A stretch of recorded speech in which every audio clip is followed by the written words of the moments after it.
तो एपिसोड 3 के एंड में कुछ लोग ब्लूबर्ड और एलेक्स पर हमला कर देते हैं।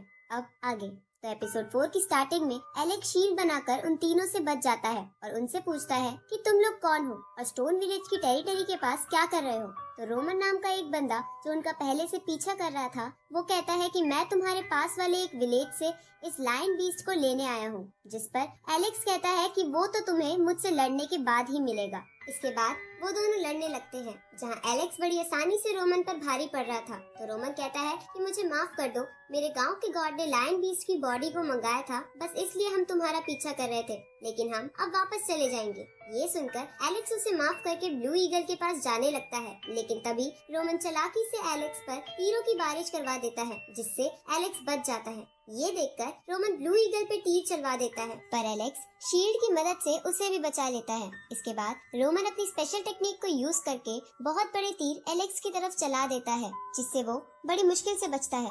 इधर स्टोन विलेज के बड़े लोगों को उनकी फाइट की आवाज आ गई थी, इसलिए वो एलेक्स की तरफ बढ़ने लगते हैं। इधर ब्लू ईगल को और चोट लगने की वजह से एलेक्स गुस्से में रोमन को बहुत मारता है और अपनी स्पेशल टेक्निक को यूज करके उसे खत्म कर देता है।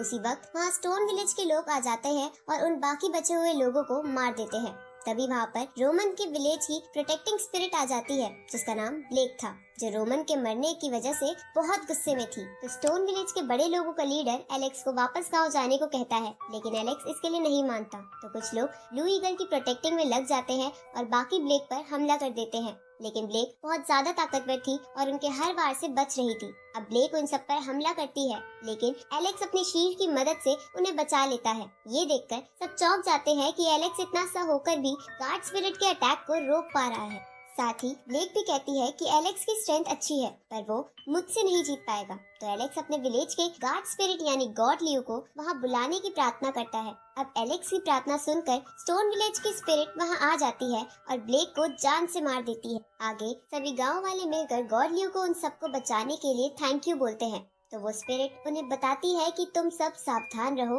एक बड़ी आपदा आने वाली है। तो शेन उस आपदा के बारे में पूछता है, जिस पर वो स्पिरिट कहती है कि वो सब कुछ नहीं बता सकती। साथ ही वो एलेक्स को निराश देखकर उसे कहती है कि रोमन एक बुरा आदमी था और उसे मारना कोई गुनाह नहीं था। ये सुनकर एलेक्स कहता है कि मुझे बस उसके पेरेंट्स के लिए बुरा लग रहा है और मुझे अपने पेरेंट्स के बारे में भी नहीं पता।